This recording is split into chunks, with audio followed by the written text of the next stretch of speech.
প্রিয় ছাত্রছাত্রী, আজকে আমরা প্রাইমারি ইকোনমিক অ্যাক্টিভিটির একটি টপিক গ্রিন রেভলিউশন অর্থাৎ সবুজ বিপ্লব নিয়ে আলোচনা করব। কাকে বলে সবুজ বিপ্লব? বলা হচ্ছে উন্নত বা উন্নয়নশীল দেশগুলিতে মূলত উচ্চ ফলনশীল বীজ, জলসেচের ব্যবহার, বৈজ্ঞানিক কৃষি পদ্ধতিতে চাষবাসের ফলে কৃষিক্ষেত্রে যে একটা আমূল পরিবর্তন আসে এবং এই পরিবর্তনের ফলে কি হয়, কৃষকদের দুঃখ দুর্দশা দূর হয় বা খাদ্যাভাব অর্থাৎ খাদ্যের যে উৎপাদনের যে সমস্যা সেটা অনেকটাই দূর হয়। তার ফলে কৃষিক্ষেত্রে যে বৈপ্লবিক ক্ষেত্রের সূচনা হয় তাকেই কিন্তু বলা হচ্ছে সবুজ বিপ্লব। আসলে এই সবুজ বিপ্লবের সূচনা কোথা থেকে? মেক্সিকোর গম উৎপাদনের জন্য আর্নেস্ট বরলক একজন বিজ্ঞানী ছিলেন, কৃষি বিজ্ঞানী। তিনি সর্বপ্রথম উচ্চ ফলনশীল গম বীজের প্রচলন করেন মেক্সিকোতে এবং সেখান থেকে পৃথিবীর যেখানে যেখানে বাণিজ্যিক উদ্দেশ্যে বা ব্যাপক পদ্ধতিতে গম চাষ হতো সেখানে এই ধরনের গম বীজ যখন চাষ করা হলো তখন ফলন বেড়ে গেল। এর পরবর্তীতে কি হলো, আন্তর্জাতিক ধান গবেষণা কেন্দ্র ম্যানিলাতেও এরকম উচ্চ ফলনশীল ধান বীজের সৃষ্টি হলো বা আবিষ্কার ঘটলো এবং তার ফলে কি হলো, ধানের উৎপাদনের ক্ষেত্রেও একটা বৈপ্লবিক পরিবর্তন সংঘটিত হলো। এই টোটাল ঘটনাটাকে 1968 সালে আমেরিকার তৎকালীন কৃষি সচিব যিনি ছিলেন উইলিয়াম থর্নগড, সম্ভবত ওনার নাম, উনি সর্বপ্রথম এই সবুজ বিপ্লব কথাটিকে ব্যবহার করেন এবং তখন থেকে এই যে আর্নেস্ট বরলককে সারা পৃথিবীতে এই সবুজ বিপ্লবের জনক বলা হয়। এই জায়গায় আরও একটি তথ্য আমাদের জেনে রাখা ভালো যে এস.এম. স্বামীনাথনের হাত ধরে ভারতীয় কৃষিতে একটা আমূল পরিবর্তন আসে। সেই কারণে ভারতে কৃষির বিজ্ঞানের জনক বা সবুজ বিপ্লবের জনক বলা হয় এম.এস. স্বামীনাথনকে। কৃষি বিপ্লবের বা সবুজ বিপ্লবের আধুনিক উপাদানগুলি কি কি? আসলে কৃষির যা আধুনিক উপাদান, সবুজ বিপ্লবেরও আধুনিক উপাদান বা সবুজ বিপ্লবের উপাদানগুলিও ঠিক তেমনই। যেমন উচ্চ ফলনশীল বীজ, অর্থাৎ সবুজ বিপ্লবের ফলে কৃষিতে উচ্চ ফলনশীল বীজের ব্যবহার বাড়ল। উচ্চ ফলনশীল বীজের ব্যবহার বাড়ার সাথে সাথে কি হলো, ফলনের পরিমাণটা বেড়ে গেল।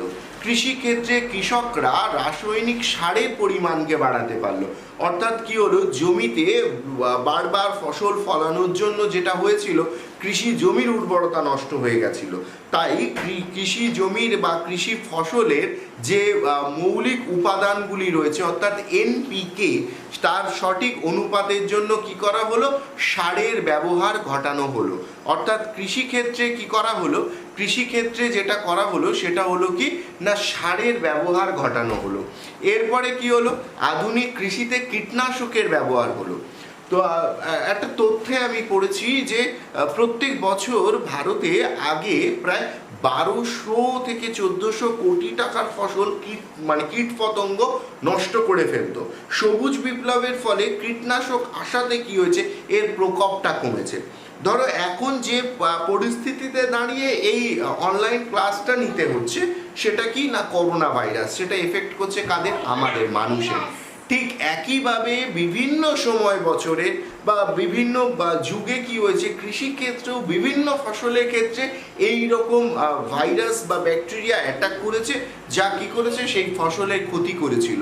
তাদেরকে আটকানোর জন্য কি করা হয়েছিল, সবুজ বিপ্লবের ফলে সেখানে যেটা করা হয়েছিল সেটা হচ্ছে এই যে কীটনাশকের একটা ব্যবহার ঘটানো হয়েছিল। এছাড়া আর কি, আধুনিক কৃষি যন্ত্রপাতির ব্যবহার ঘটানো হয়েছে, সেটা ফসল বোনা থেকে শুরু করে ফসল তোলা অনুযায়ী, অর্থাৎ এই যে ট্র্যাক্টর বা অন্যান্য সমস্ত যে কৃষি যন্ত্রপাতিগুলি রয়েছে সেগুলোর এই সবুজ বিপ্লবের ফলে কৃষিতে ইন্ট্রোডিউস করা হয়েছে। এছাড়া কি হয়েছে, মূলধন বিনিয়োগ করা হয়েছে, অর্থাৎ কৃষকদের ক্ষেত্রে যেটা হয়েছে, সহজ পদ্ধতিতে পরিকল্পনার মাধ্যমে ঋণ দান করা হয়েছে, যার ফলে কৃষিক্ষেত্রে মূলধনের একটা আমদানি ঘটেছে। তো জলসেচের ব্যবস্থা করা হয়েছে অনেক বৈজ্ঞানিক পদ্ধতিতে, আধুনিক পদ্ধতির মাধ্যমে কৃষিতে কি করা হয়েছে, জলসেচ করা হয়েছে। তো এগুলো গেল সবুজ বিপ্লবের উপাদান বা অংশ। সবুজ বিপ্লবের পজিটিভ ইম্প্যাক্ট কি, অর্থাৎ এর ধনাত্মক প্রভাবগুলো কি কি, এর সুফলগুলো কি কি সবুজ বিপ্লবের? সবুজ বিপ্লবের ফলে উৎপাদন বেড়েছে। উৎপাদন বেড়েছে মানে আগে ধরো 1960-61 সালে যখন সবুজ বিপ্লব হয়নি তখন হয়তো ভারতে গমের উৎপাদন ছিল কত না, মাত্র 112 লক্ষ মেট্রিক টন। সেখানে এখন 2005-06 সালে এসে একটা পরিসংখ্যানে দেখা যাচ্ছে এই গমের উৎপাদন বাড়লো কত, প্রায় 860 লক্ষ মেট্রিক টন। কোথায় 112, কোথায় গিয়ে দাঁড়ালো কত, 850 বা 860-এর মতো। এটা হলো উৎপাদন বাড়লো। সুফল তার ফলে কি হলো, কৃষকদের হেক্টর প্রতি উৎপাদন বাড়লো। মানে যেখানে আগে 1960-61 সালে হেক্টর প্রতি উৎপাদন হতো হয়তো 120 কিলো 30 কিলো, সেখানে এখন গিয়ে দাঁড়াচ্ছে 1800 কিলো। তার মানে হেক্টর প্রতি উৎপাদন বাড়াতে কৃষকের মোট পরিমাণটা বেড়েছে। সবুজ বিপ্লবের ফলে কি হয়েছে, বছরের মানে সারা বছর ধরে একটা কৃষক চাষ করতে পারছে। একটা সারা বছর ধরে কৃষক চাষ করাতে তার কি হয়েছে, অনেক বেশি মুনাফা আসছে। সবুজ বিপ্লবের ফলে কি হয়েছে, কৃষির সঙ্গে শিল্পের একটা সংযুক্তিকরণ ঘটানো গেছে। কৃষির সঙ্গে শিল্পের সংযুক্তিকরণ কেমন, ধরে নাও কৃষিতে সারা বছর ধরে ধানের উৎপাদন সম্ভব হচ্ছে বা গমের উৎপাদন সম্ভব হচ্ছে। তাহলে সারা বছর ধান বা গম এইরকম একটা কাঁচামালের যোগান যদি পাওয়া যায়, তাহলে তার রিলেটেড যে শিল্প, অর্থাৎ ধরে যাক ধানের থেকেই আমি ধরে দিচ্ছি মুড়ি শিল্প বা খই, তাহলে সেই শিল্পটা কি হচ্ছে, সারা বছর ধরে চলতে পারছে। গমের থেকে ময়দা হতে পারে, আটা হতে পারে, সুজি হতে পারে, এই রকম বিভিন্ন ধরনের বিষয় বা রয়েছে, সেগুলো কি হয়েছে সেখানটাতে উৎপাদিত হচ্ছে। তাহলে এই যে শুধুমাত্র ধান গম নয়, এরকম প্রচুর ফসল আছে যেগুলো কৃষি বিপ্লবের ফলে উন্নত ধরনের বীজ বা বীজের অভিযোজন ঘটিয়ে বিভিন্ন ঋতুতে চাষ, বিভিন্ন মৃত্তিকায় চাষ করা হচ্ছে। তার ফলে কি হয়েছে, সেই খাদ্য প্রক্রিয়াকরণ শিল্পের সঙ্গে কৃষির একটা সংযুক্তিকরণ ঘটানো গেছে। কৃষকদের জীবনযাত্রার মান উন্নত হয়েছে। তার কারণ কি, কারণ কৃষকরা অনেক বেশি উৎপাদন করাতে তাদের কাছে মুনাফা অনেক বেশি বেড়েছে। মুনাফা যখনই বেড়েছে তাদের কাছে মোট অর্থের পরিমাণ বেড়েছে। মোট অর্থের পরিমাণ বাড়ার জন্য কি হয়েছে, সেখানে যেটা হয়েছে তাদের সচ্ছলতা বেড়েছে, অর্থাৎ তাদের জীবনযাত্রার মান বেড়েছে। এছাড়া আর কি হয়েছে সবুজ বিপ্লবের ফলে, সবুজ বিপ্লবের ফলে যেটা হয়েছে সেটা হলো বিভিন্ন ধরনের খাদ্যশস্যের যে চাহিদা, সেই চাহিদা মিটিয়েও বর্তমানে বিভিন্ন দেশ প্রচুর শস্য উদ্বৃত্ত করতে পারছে। এই যে প্রচুর শস্য উদ্বৃত্ত রাখতে পারছে, সেই শস্যগুলোকে রপ্তানি করতে পারছে। এখন সেই রপ্তানির মাধ্যমে কি হচ্ছে, বৈদেশিক মুদ্রা অর্জিত হচ্ছে। ভারতের কথাই যদি ধরা যায়, ভারতের মতো একটা ডেভেলপিং অর্থাৎ উন্নয়নশীল দেশের কাছে এইভাবে একটা বৈদেশিক মুদ্রা অর্জন করা বিশাল ব্যাপার। যেখানে কি করা হচ্ছে, আভ্যন্তরীণ চাহিদা মেটানোর জন্যে সে নিজে আত্মনির্ভরশীল হচ্ছে।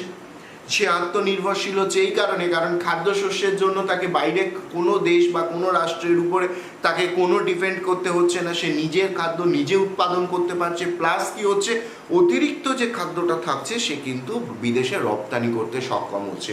এর ফলে সে কি হচ্ছে, আত্মনির্ভর একাধারে হচ্ছে, আবার অন্যদিকে কি হচ্ছে, বৈদেশিক মুদ্রাটা সহজে কিন্তু সে সঞ্চিত করতে পারছে। তো এইগুলো সুফল বা পজিটিভ ইম্প্যাক্টের পাশাপাশিও কিছু নেগেটিভ ইম্প্যাক্ট কিন্তু অবশ্যই আছে। কারণ যার কিছু ভালো দিক আছে অবশ্যই তার কিছু না কিছু খারাপ দিক আছেই। সেই খারাপ দিকগুলো কি কি? খারাপ দিক যদি আমি প্রথমে আমাদের বাস্তুতন্ত্র বা পরিবেশের দিকে তাকাই, তাহলে সেগুলো কি? প্রথম কথাই হচ্ছে কি না, অতিরিক্ত যে জলসেচ করা হচ্ছে, এর জন্যে কি হচ্ছে, ভৌম যে জল ভাণ্ডার সেটা কিন্তু শেষ হচ্ছে। আমরা সবাই জানি সেটা কুয়ো হতে পারে, পুকুর হতে পারে, নলকূপ হতে পারে, বা আরও গভীর নলকূপ হতে পারে। প্রত্যেকটা ক্ষেত্রে জলের উৎস কি, জলের উৎস কিন্তু আমাদের ভৌম জল, অর্থাৎ মাটির নিচে জমে থাকা জল। যখনই উচ্চ ফলনশীল বীজের চাষ করতে হচ্ছে, তখনই কি করা হচ্ছে, এই ধরনের জলসেচের ব্যবহার বাড়াতে হচ্ছে। জলসেচের ব্যবহার বাড়ানোর জন্য কি হচ্ছে, ভৌম জল অতিরিক্ত পরিমাণে ব্যবহার করা হচ্ছে। ভৌম জল অতিরিক্ত পরিমাণে ব্যবহার করা মানেই ভৌম জলের শেষ হয়ে যাচ্ছে। এবং ভৌম জল অতিরিক্ত ব্যবহার করলে যেটা হয় সেটা হলো মৃত্তিকা লবণাক্ত হয়ে পড়ে, অর্থাৎ মৃত্তিকার পিএইচ এর মানের কিন্তু ফারাক লক্ষ্য করা যায়। সেটা কিন্তু অবশ্যই একটা খারাপ দিক। দ্বিতীয়ত কি, মৃত্তিকা ক্ষয় হচ্ছে। কেন ক্ষয় হচ্ছে? কারণ উচ্চ ফলনশীল বীজ, জলসেচের যোগান বা বীজের অভিযোজন ঘটানো, অর্থাৎ প্রায় প্রত্যেকটা ঋতুতে একই ধরনের ফসল যাতে চাষ করা যায় তেমন ধরনের বীজের উৎপাদনের জন্য কৃষক কী করছে, বেশি মুনাফার লোভে একই জমিতে সারা বছর ধরে বারবার একই ধরনের ফসল কিন্তু চাষ করে যাচ্ছে। তাহলে বারবার একই ধরনের ফসল চাষ করার ফলে কি হচ্ছে, সেই মৃত্তিকার উর্বরতা যেমন হ্রাস পাচ্ছে, তেমন মৃত্তিকার গ্রথন এবং বুননের মধ্যেও কিন্তু একটা প্রভাব পড়ছে। সেই প্রভাবটা আরও পড়ছে কৃষিতে রাসায়নিক সার ব্যবহারের মাধ্যমে। তার মানে কৃষির কি হচ্ছে, মূল যে মৃত্তিকার গ্রথন বা বুনন রয়েছে সেগুলো আস্তে আস্তে কিন্তু নষ্ট হয়ে যাচ্ছে, যার ফলে মৃত্তিকা কি হচ্ছে, ক্ষয়প্রাপ্ত হচ্ছে। এছাড়া কি হচ্ছে, কীটনাশক ব্যবহার করা হচ্ছে। স্বাভাবিকভাবেই কীটনাশক ব্যবহার করলে কৃষি জমিতে জলের মাধ্যমে মৃত্তিকার যেমন দূষণ ঘটছে, তেমন আবার কি হচ্ছে, সেই জল যেখানে যাচ্ছে সেই জলাশয়গুলোরও কিন্তু দূষণ ঘটছে। আধুনিক যে কৃষি যন্ত্রপাতি, বড় বড় কৃষি যন্ত্রপাতি ব্যবহার করা হচ্ছে, স্বাভাবিকভাবেই এত বড় বড় যন্ত্রপাতি ব্যবহারের জন্য আমাদের এখানে কি হচ্ছে, শব্দ দূষণ ঘটছে। তাহলে এটাও কিন্তু সবুজ বিপ্লবের একটা খারাপ দিক। আর আর্থসামাজিক দিক থেকে দেখলে কি দেখা যায়, সেটা হচ্ছে শস্যের ক্ষেত্রে একটা বৈষম্য আসছে। যেমন স্বাভাবিকভাবেই পাট চাষ করা যত না লাভজনক, তার থেকে বেশি লাভজনক হবে যদি সে গম চাষ করে, এটা স্বাভাবিক ঘটনা। তো সেই জন্যে কি হচ্ছে, এই রকম বেশ কিছু শস্য, সেটা ধান, গম, ভুট্টা এগুলোর চাষ হলেও জোয়ার, বাজরা অর্থাৎ মিলেট জাতীয় শস্যের চাষের পরিমাণ কমে যাচ্ছে, দানা শস্যের চাষের পরিমাণ কমে যাচ্ছে, ডাল জাতীয় শস্যের চাষের পরিমাণ কমে যাচ্ছে। এর ফলে কি হচ্ছে, শস্য উৎপাদনের ক্ষেত্রে একটা বৈষম্য দেখা যাচ্ছে। সবুজ বিপ্লবের ক্ষেত্রে আঞ্চলিক বৈষম্য দেখা গেছে। অর্থাৎ যদি ভারতের উদাহরণের সাপেক্ষে দেখি তাহলে আমরা দেখব সবুজ বিপ্লবের ফলে পাঞ্জাব, হরিয়ানা, উত্তরপ্রদেশ, আমাদের পশ্চিমবঙ্গও কিছুটা হলেও যতটা উপকৃত হয়েছে সেই পরিমাণ উপকৃত কিন্তু রাজস্থান, বিহার, ঝাড়খণ্ড বা উড়িষ্যা হয়নি। তার মানে কি হলো, সবুজ বিপ্লব সামগ্রিক উন্নয়ন করতে কিছুটা হলেও কিন্তু ব্যর্থ। সে কি করেছে, আঞ্চলিক উন্নয়ন করেছে। অর্থাৎ এই সমস্ত রাজ্যগুলির কৃষকদের কি হয়েছে, অর্থনৈতিক যে অবস্থা তার কিন্তু অনেক উন্নতি ঘটেছে। আর কি হয়েছে, আর যেটা হয়েছে সেটা হচ্ছে কি, বেকারত্ব বৃদ্ধি ঘটেছে। সবুজ বিপ্লবের ফলে কৃষিতে আধুনিক যন্ত্রপাতি ব্যবহার করা হয়েছে। কৃষির আধুনিক যন্ত্রপাতি ব্যবহারের মাধ্যমে কি করা হয়েছে, কৃষির আধুনিক যন্ত্রপাতির মাধ্যমে ব্যবহার করার জন্য কায়িক শ্রমের পরিমাণটা কিন্তু কমে গেছে। কায়িক শ্রমের পরিমাণ যেহেতু কমে গেছে, সেহেতু প্রচুর মানুষ কৃষিক্ষেত্রে কিন্তু কর্মহীন হয়ে পড়েছে। কারণ প্রচুর মানুষের কাজ একসঙ্গে কোনো একটা যন্ত্র সে কিন্তু কৃষিক্ষেত্রে করে দিচ্ছে। তাহলে এগুলো কি, এগুলো হলো সবুজ বিপ্লবের ক্ষতিকারক বা কুফল বা ঋণাত্মক দিক। এছাড়া আর কি হতে পারে সবুজ বিপ্লবের ফলে, সবুজ বিপ্লবের ফলে যেটা হয়েছে সেটা হচ্ছে বড় কৃষকরা এই সমস্ত যন্ত্রপাতি এবং সরকারি যে সুযোগ সুবিধা সেগুলো বেশি করে পেয়েছে, এবং তাদের সেই সমস্ত যন্ত্রপাতি ব্যবহার যখন বেড়েছে তাদের উৎপাদন মূল্য কম হয়েছে। উৎপাদন মূল্য কম হওয়ার জন্য তারা তুলনামূলক কম দামে সেই ফসল বাজারে বিক্রি করতে পারছে। কিন্তু ছোট কৃষকরা তাদের উৎপাদন মূল্য এই যন্ত্রপাতি বা আধুনিক এই সমস্ত বিষয় না ব্যবহার করার জন্য তাদের উৎপাদন মূল্য বাড়ছে, এবং এই উৎপাদন মূল্য বাড়ার জন্য একই দামে, ধরে নাও তুমি একটা জিনিস উৎপাদন করেছো, তার খরচা পড়েছে 10 টাকা, অন্য আরেকজন সেই জিনিসটা উৎপাদন করেছে 8 টাকা, সে কি করলো 12 টাকায় বিক্রি করলো, তাহলে তার লাভ হলো কত, 4 টাকা। তোমাকেও বাধ্য হয়ে কি করতে হলো, 12 টাকায় বিক্রি করতে হলো, তোমার লাভ হলো 2 টাকা। তাহলে বছরের পর বছর যদি এইরকম চলতে থাকে তাহলে তাদের লাভের পরিমাণটা বেশি হচ্ছে, মানে তাদের আরও বেশি মুনাফা হচ্ছে। বেশি মুনাফা মানে আরও বেশি ইনভেস্ট করা যাচ্ছে সেই শিল্পে অর্থাৎ কৃষিতে, যার ফলে সেখানে কি হচ্ছে, ক্রমাগত এই সমস্ত ছোট চাষিগুলো আস্তে আস্তে পিছিয়ে পড়ছে। এটা হলো সবুজ বিপ্লবের একটা সমস্যা এগুলো। তো এই যে সমস্যাগুলো রয়েছে সেই সমস্যার সমাধানে আমরা কি কি ব্যবস্থা নিতে পারি। স্বাভাবিকভাবেই সবুজ বিপ্লবের এই সমস্যার সমাধানে আমরা যেটা করতে পারি সেটা হলো কৃষি জোট, যাদের যে সমস্ত ছোট ছোট কৃষক আছে যাদের হয়তো একই মাঠে, ধরে নাও আমরা যারা আছি তাদের প্রত্যেকের 1 বিঘা করে জমি আছে, এবং সেটাই যে মাঠে রয়েছে তাদেরকে নিয়ে মোটামুটি একটা 100 বিঘার জমির একটা জোট তৈরি করা হলো। অর্থাৎ মোট জমিটা একসঙ্গে করা হলো 100 বিঘা, এবং সমস্ত কৃষককে নিয়ে একটা সমবায় করা হলো। এবারে কি হলো, ওই সমবায় পদ্ধতিতে ওই জমিতে আধুনিক কৃষি যন্ত্রপাতির কি করা হলো, ব্যবহার করা হলো, যার ফলে কি হলো, সামগ্রিকভাবে ওই সব কৃষকরা কি হতো, এখানে লাভবান হওয়া সম্ভব হলো। তাহলে এইটা হচ্ছে কি একটা মানে অর্থনৈতিক বৈষম্য দূরীকরণ করার ক্ষেত্রে একটা সমস্যার সমাধান করা যেতে পারে। দ্বিতীয় কথা কি, দ্বিতীয় কথা হচ্ছে উচ্চ ফলনশীল বীজ বা রপ্তানি ভিত্তিক শস্য আমরা চাষ করব, যেটাতে আমাদের বেশি মুনাফা হবে। কিন্তু তার পাশাপাশি আমাদের এটা লক্ষ্য রাখতে হবে, শস্যের যেন বৈষম্য, উৎপাদনের ক্ষেত্রে যেমন বৈষম্য না সৃষ্টি হয়, ঠিক একইভাবে জমির উর্বরতাকে বজায় রাখার জন্য আমরা কি করব, সরষা বর্তন পদ্ধতিটাকেও কিন্তু একসঙ্গে বজায় রাখবো বা মেনে চলবো, যে কারণে কি হবে, আমাদের সুবিধা হবে। তাহলে এভাবে কি করা যেতে পারে, সবুজ বিপ্লবের যে কুফলগুলি রয়েছে সেগুলো কিছুটা এড়িয়ে যাওয়া যেতে পারে। আর কি, কৃষকের ঋণ দানের ক্ষেত্রে আরও বেশি সরল করতে হবে, অর্থাৎ যে শর্তগুলো থাকে যে তোমার জমির এইগুলো থাকলে এগুলো থাকলে, আসলে প্রান্তিক চাষি বা ভাগ চাষি তারাও যেন সহজ শর্তে সহজ পদ্ধতিতে ঋণ গ্রহণ করতে পারে বা বিভিন্ন সরকারি সুযোগ সুবিধা পেতে পারে, সেই ব্যাপারটাও কিন্তু লক্ষ্য রাখতে হবে। আর কি করতে হবে, কৃষক যারা মাঠে কাজ করছে বা যে শস্য উৎপাদন করছে প্রত্যেকটার ক্ষেত্রে একটা নিরাপত্তা দিতে হবে, অর্থাৎ একটা বীমাকরণ করতে হবে, যার ফলে একটা বড় চাষি কৃষির ক্ষেত্রে যেমন একটা নিরাপত্তা পাচ্ছে, একটা ছোট চাষিও যেন একইভাবে এই নিরাপত্তা পায়। আর সেটা যখনই পাবে তখনই কিন্তু কৃষক এই কৃষি ক্ষেত্রে একটা বিশেষ আকর্ষণ তার তৈরি হবে, যার ফলে কি হবে, অনেকটাই কিন্তু সুবিধা হবে। তো ভারতে এই সমস্ত দিকগুলো বিবেচনা করে দেখা যায়, ভারতে সবুজ বিপ্লব হওয়ার পরে অন্তত খাদ্য সংকট কিন্তু আর দেখা যায়নি। মৌসুমি বায়ুর অনিশ্চয়তা ঘটেছে। যদি ভারতের সাপেক্ষে আমরা গ্রিন রেভলিউশনকে দেখি তাহলে আমরা দেখব যে মৌসুমি বায়ুর কিন্তু লালিনো এনলিনোর ফলে প্রায়শই একটা অনিশ্চয়তা হয়। আর আমাদের ভারত, বাংলাদেশ বা পাকিস্তান, মায়ানমার এই সমস্ত জায়গাগুলো কিন্তু মূলত মৌসুমি জলবায়ু দ্বারা নিয়ন্ত্রিত হয়। আর মৌসুমি বায়ু দ্বারাই কিন্তু আমাদের এখানে মূলত বৃষ্টিপাতটা ঘটে। তা মৌসুমি বায়ুর অনিশ্চয়তার জন্য বৃষ্টিপাতের অনিশ্চয়তা দেখা যায়, এবং সেটা আগে যদি হতো বা এখনও পরিবেশগত কিছু ভারসাম্য বা নষ্ট হওয়াতে সেখানে কি হচ্ছে, বিভিন্ন বছরে বিভিন্ন জায়গায় কিন্তু খরা দেখা দিচ্ছে। এই খরা দেখা দিলেও বাকি জায়গায় কিন্তু শস্য উৎপাদনে ওই চাহিদাটাকে কিন্তু মেটানো যাচ্ছে বা ঘাটতিটাকে কিছুটা হলেও কিন্তু পূরণ করা যাচ্ছে, এটা কিন্তু আমাদের সফলতা। তো এটা হচ্ছে ভারতের সাপেক্ষে একটা সবুজ বিপ্লবের ধারণা। এরপরে আমরা এখান থেকে মূলত দ্বাদশ শ্রেণীতে সবুজ বিপ্লব থেকে আমরা কি পড়ব, আমরা 1 নম্বরে কোশ্চেন হিসাবে যেমন পড়ব সেটা হলো পৃথিবীতে সবুজ বিপ্লবের জনক কাকে বলছে। সবুজ বিপ্লবের জনক বলা হচ্ছে বোরলগকে, যিনি হচ্ছেন মেক্সিকোর বিজ্ঞানী। আমরা পড়ব ভারতে সবুজ বিপ্লবের জনক কাকে বলা হয়, MS স্বামীনাথনকে, যিনি ভারতের কৃষিক্ষেত্রে একটা বৈপ্লবিক পরিবর্তন এনেছেন।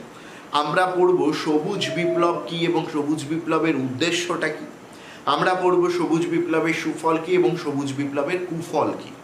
সবুজ বিপ্লবের সুফল এবং কুফল অন্তত 4-8টা করে পড়ে রাখবে, কারণ আমরা বিগত বছরের প্রশ্নে দেখেছি যে একদম দ্বাদশ শ্রেণীর ফাইনাল পরীক্ষাতে এবং টেস্ট পেপারের বিভিন্ন কোশ্চেন ব্যাংকের বিভিন্ন পেজে কিন্তু আমাদের এই প্রশ্ন এসছে যে সবুজ বিপ্লবের 3টি সুফল ও 3টি কুফল লেখো। তো সেক্ষেত্রে কিন্তু আমরা পয়েন্ট করে আলোচনা করব, এবং যেমন ডেটা যদি এই ক্ষেত্রে দেওয়া যায়, আমাদের এই ইকোনমিক জিওগ্রাফির ক্ষেত্রে বিশেষত কৃষি শিল্পের ক্ষেত্রে ডেটাটা একটা ভাইটাল। তোমরা নির্ভরযোগ্য সূত্র থেকে উদাহরণ হিসাবে এই ডেটাগুলোকে দেবে। যেমন তুমি বলতে পারবে যে আগে সবুজ বিপ্লবের আগে গম উৎপাদন হতো কুইন্টাল প্রতি কত, 180 কিলো বা 120 কিলো, সেটা সবুজ বিপ্লবের পরে কত হলো, 1800 কিলো।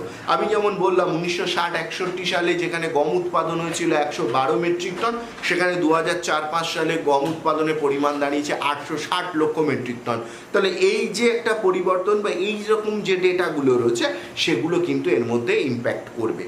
আর পয়েন্টের মধ্যে এখানে আঁকা বলতে এখানে ভারতের ম্যাপ যদি তোমরা আঁকো, এঁকে ভারতের ম্যাপ আঁকার পরে তোমরা কি করতে পারো যে সবুজ বিপ্লবের ফলে সুফল পাওয়া রাজ্যগুলোর অবস্থান অবশ্যই সময় থাকলে দেখাতে পারো, যদি নাও দেখাও সেক্ষেত্রে এখানে কোনো অসুবিধা বা নেই এই প্রশ্নগুলোর ক্ষেত্রে অন্তত। তো আশা করছি ডিটেলসে সবুজ বিপ্লব তোমরা বুঝতে পেরেছো, গ্রিন রেভলিউশন। তো এই প্রশ্নগুলোকে রেডি করো, যদি উত্তরের ক্ষেত্রে কোনো সমস্যা হয় বা নোটস তৈরির ক্ষেত্রে কোনো সমস্যা হয় তাহলে অবশ্যই জানিও, আমি হেল্প করে দেব পয়েন্টগুলো। আর যেটা করব, আমি যে প্রশ্নগুলো বললাম ওইগুলো অবশ্যই তৈরি করবে। আর এই কোভিড-19 থেকে বাঁচার জন্য বারবার একই কথা বলেছি আমি, যে ঘরে থাকো, সুস্থ থাকো। তো ক্লাসটাকে ফলো করতে থাকো। পরে ক্লাসে আমরা মূলত আলোচনা করব শ্বেত বিপ্লব এবং নীল বিপ্লব নিয়ে। তারপরে আমরা কি করব, ফসলগুলোতে প্রবেশ করব, মানে ফসলগুলো নিয়ে পড়ব। তো দেখতে থাকো এবং অনলাইন ক্লাসগুলিকে অবশ্যই ফলো করতে থাকো।